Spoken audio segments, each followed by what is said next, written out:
All right, good evening, YouTube. We are back with Job, chapter 19 through 21. Let's get into it here. First I want to say thank you to those who like, share, and have subscribed. Okay, please continue to, like the videos, please. Okay, hit the like button. I'm asking, and you can share these videos, okay, or share my channel to send some subscribers over here. But I appreciate those who have subscribed, and appreciate my content. All right, let's get into it here. Chapter 19, Job's response to Bildad. All right, remember now, last thing we read, Bildad was basically telling him, you just a sinner, you wicked. You just need to repent, okay, and quit with all that yin yang talking, just tearing us apart, basically saying that we ain't shit. Okay, because we just telling you the truth. The reason you in this situation, Job, is because you are a sinner, okay, and this is what happens to sinners. Talking about you upright and have not done anything, all right. You obviously you have, all right. So let's listen to Job's response to Bildad. Okay. Then Job answered and said, how long will ye vex my soul and break me in pieces with words? Okay. Get out, in other words. Go away. These 10 times have ye reproached me. Ye are not ashamed that ye make yourselves strange to me. Okay. I thought I knew y'all. All right. And be it indeed that I have erred with women. And be it indeed that I have erred, mine error remaineth with myself. If indeed ye will magnify yourselves against me and plead against me my reproach. Know now that God hath overthrown me. Isn't that interesting? I like that. Know now that God hath overthrown me and hath compassed me with his net. Now this kind of puts me in the mind of, in my Judaism video, we were talking about how Jacob became Israel. What did it say? That he wrestled with God all night long, and then he lost, but he stayed in the fight, and because he did, God gave him another name, which was what? Israel. Okay, here we see basically, Job is saying that he is wrestling with God. Now I know, we've been taught in some of these, Christian circles, you don't question God, you don't fight with God, you don't blah blah blah blah blah with God, but yet it's about a personal relationship, right? But let's continue on. Know now that God hath overthrown me and hath compassed me with his net. He ain't saying that. Job has not said anything about Satan doing anything to him so far. He hasn't. God has done this to me. God has tearing me apart. God is coming after me, hunting me down. God has done this to me. Continuously we see that up to this point. Let us go on. Behold, I cry out of wrong, but I am not heard. Okay? Behold, I cry out of wrong, but I am not heard. I cry aloud, but there is no judgment. He hath fenced up my way that I cannot pass, and he hath set darkness in my paths. I'm crying out to God, okay, but he ain't saying nothing, okay? He's not clearing this situation out, okay? He put me in this. He did this to me. He trapped me this way, okay? He hath fenced up my way that I cannot pass, okay? Imprisoned me here in this situation, all right? And he hath set darkness in my paths. Okay, here we are finding basically there some admission or understanding that God ain't just about all just goody and light. Okay, he hath stripped me of my glory and taken the crown from my head. He hath destroyed me on every side, and I am gone, and my hope hath he removed like a tree. He hath also kindled his wrath against me, and he counteth me unto him as one of his enemies. Whoa, he hath kindled his wrath against me, and counts me as one of his enemy. His troops come together and raise up their way against me, and encamp round about my tabernacle. His troops. Angels gonna protect you and love on you. Job saying, nah, not here, not now, not this situation. Okay? They're against me, and they encamp round about my tabernacle. He hath put my, now I know it doesn't say angels, it says troops, okay? His troops, okay? He hath put my brethren far from me, and mine acquaintance and my acquaintance are verily estranged from me. My kinfolk have failed, and my familiar friends have forgotten me. Family and friends. Okay? They that dwell, the wife, family, curse God and die. I'm out. Okay? And my friends. Look at you, y'all, my friends, and this is, you have forgotten who I was. You know that I've been upright. Okay? They that dwell in mine house and my maids count me for a stranger. I am an alien in their sight. You know how it is when you hit hard times. Where them friends at?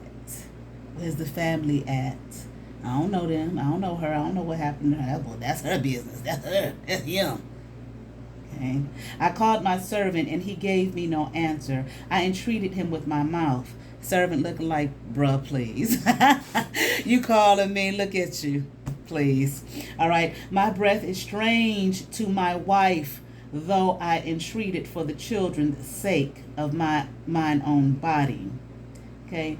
Yea, young children despised me. I arose and they spake against me. When you're hitting them hard times, babe, nothing new under the sun. Okay. All those people that loved you and were for you and serving you and blah, blah, blah, hit rock bottom. Who is that? Okay. Yea, young children despise me, and I arose, and not even the children giving the man no respect.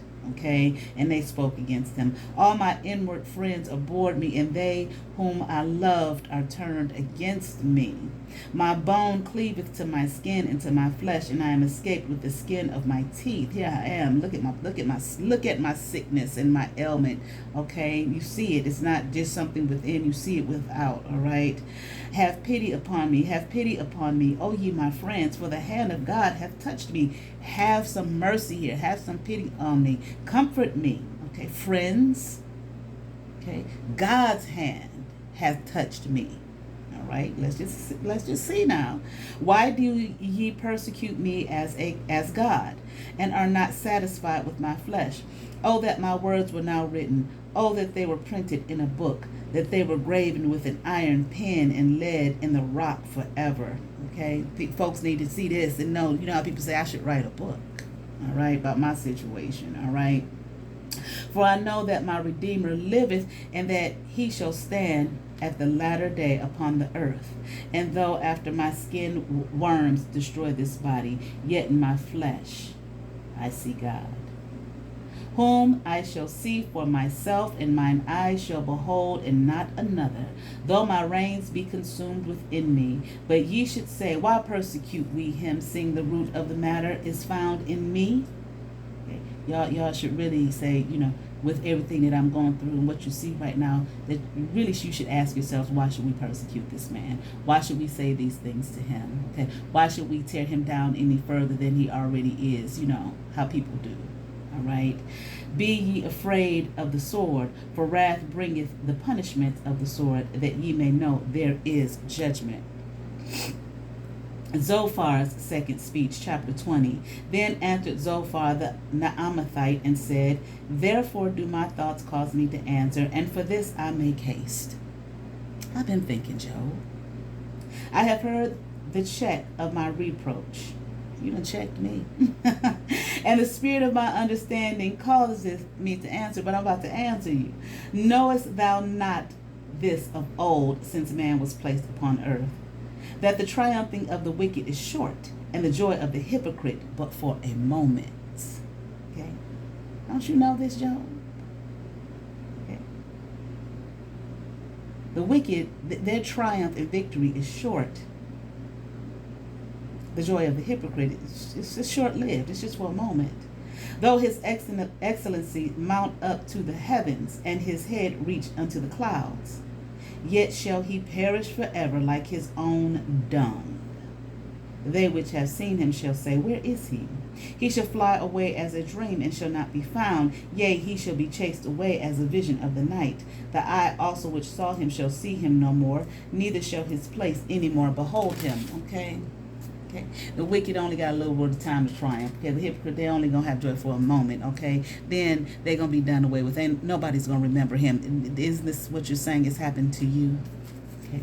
His children shall seek to please the poor, and his hands shall restore their goods. His bones are full of the sin of his youth, which shall lie down with him in the dust. Though wickedness be sweet in his mouth, though he hide it under his tongue.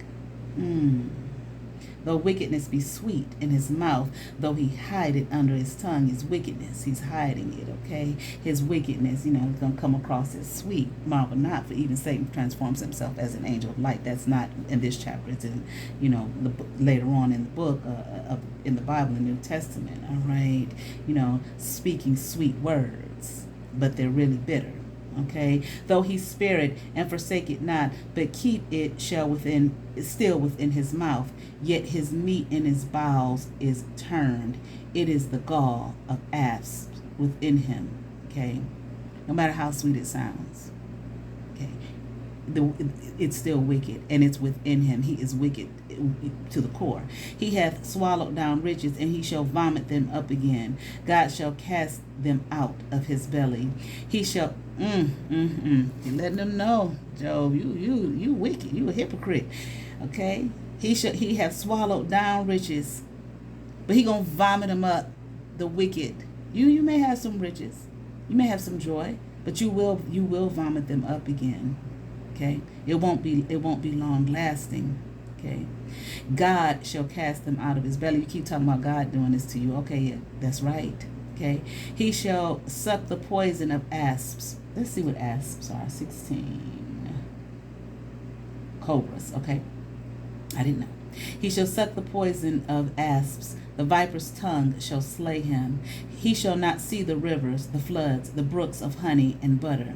That which he labored for shall he restore, and shall not swallow it down. According to his substance shall the restitution be, and he shall not rejoice therein.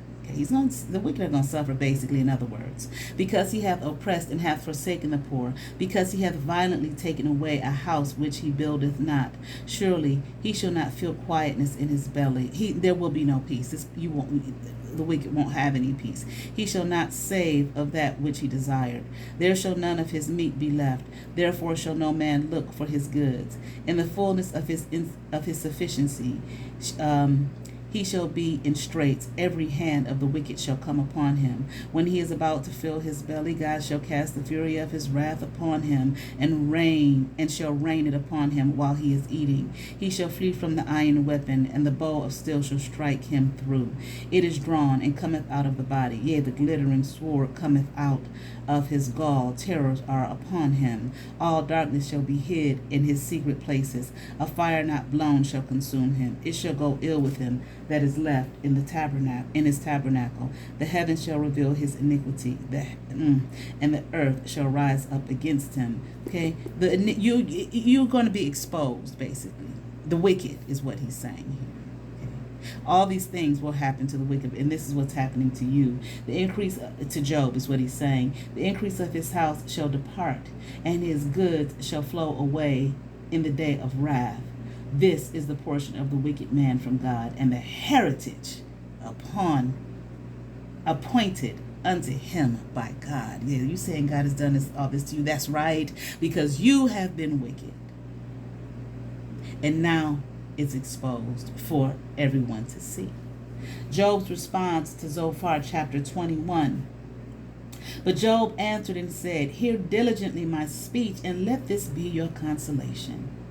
Suffer me that I may speak, and after that I have spoken, mock on. Whoa, Job, come on now. Oh, I love this.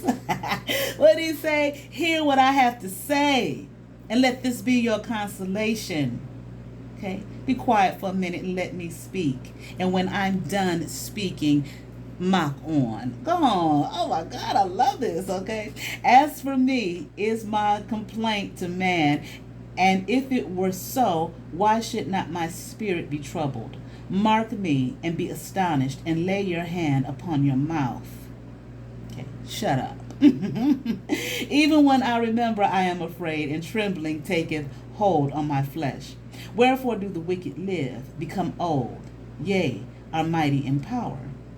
Their seed is established in their sight with them, and their offspring before their eyes. Their houses are safe from fear, neither is the rod of God upon them. Job is talking about the wicked now. Okay, all right. In other words, they be doing just fine. Let's look. Their bull gendereth and faileth not. Their cow calveth and casteth not her calf. They send forth their little ones like a flock, and their children dance. They take their timbrel and harp and rejoice at the sound of the organ. They spend their days in wealth, and in a moment go down to the grave. Therefore they say unto God, depart from us, for we desire not the knowledge of thy ways. This is the wicked. They doing pretty damn good, okay, is what he's saying. Okay. And tell God, go on, we don't want that. We don't want your ways. What is the Almighty that we should serve him? And what profit should we have if we pray unto him? Okay. So what's the point of serving God and praying unto him? Because the wicked do damn fine. We can see that with our own eyes. This is what Job is saying. What is the Almighty that we should serve him? And what profit should we have if we pray unto him? Lo, their good is not in their hand. The counsel of the wicked is far from me. How oft is the candle of the wicked put out? And how oft cometh their destruction upon them? God distributeth sorrows in his anger. That's how God distributes sorrows, unto man. When he's angry with them, God is obviously angry with me, okay? All right. How often is the candle of the wicked put out? And how often cometh their destruction upon them? That's not what we see. We see them doing fine. We see their children doing fine. We see their wealth, their flocks and herds and whatnot growing and prospering, is what he's saying. They are as stubble before the wind, and as the chaff that the storm carrieth away. All right. God layeth up his iniquity for his children. He rewardeth him, and he shall know it. His eyes shall see his destruction, and he shall drink of the wrath of the Almighty. For what pleasure hath he in his house after him, when the number of his moments is cut off in the midst? Shall any teach God knowledge, seeing he judges those that are high? One dieth in his full strength, being wholly at ease and quiet. His breasts are full of milk, and his bones are moistened with marrow. And another dieth in the bitterness of his soul, and never eateth with pleasure. They shall lay down alike in the dust, and the worms shall cover him. Behold, I know your thoughts, and the devices which ye wrongfully imagine against me. For ye say, where is the house of the prince, and where are the dwellings of the wicked? Have ye not asked them that go by the way? And do ye not know their tokens, that the wicked is reserved to the day of destruction? They shall be brought forth to the day of wrath. Who shall declare his way to his face? And who shall repay him what he hath done? Yet shall he be brought to the grave, and shall remain in the tomb. The clods of the valley shall be sweet unto him, and every man shall draw after him, as there are innumerable before him. How then comfort ye me in vain, seeing your answers there remaineth falsehood? He done broke it down to him. We see the wicked prospering, but look what happens to the children of God. God saves his anger for his children. Okay, didn't he say that? God distributeth his sorrows in anger. God layeth up his iniquity for his children. We see that. It's not just me. I'm just going to read the notes here. Let's see what they say here, the notes they give for chapter 21. I'm just curious. Job appeals for a hearing to challenge their oversimplified doctrine of retribution. Oversimplified. The wicked, perish and whatnot, and have bad times, and the upright prosper. Not. He again confirms his own innocent. Calamity falls on the just and unjust, a truth that history confirms. Sometimes the ungodly prosper throughout life, while the godly know little except want. Here the subject moves from a focus on Job specifically to the larger questioning of the question of the suffering of the godly. Thus Job challenges the major theological view of the day. All right, Job. This book is fire. I like this. I like this. We are going to move on later on when I come back to it. All right. I hope once again that you all are enjoying this. All right. All right.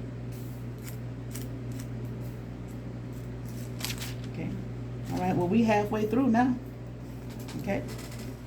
We are halfway through. Let me see. Yep. Chapter 22.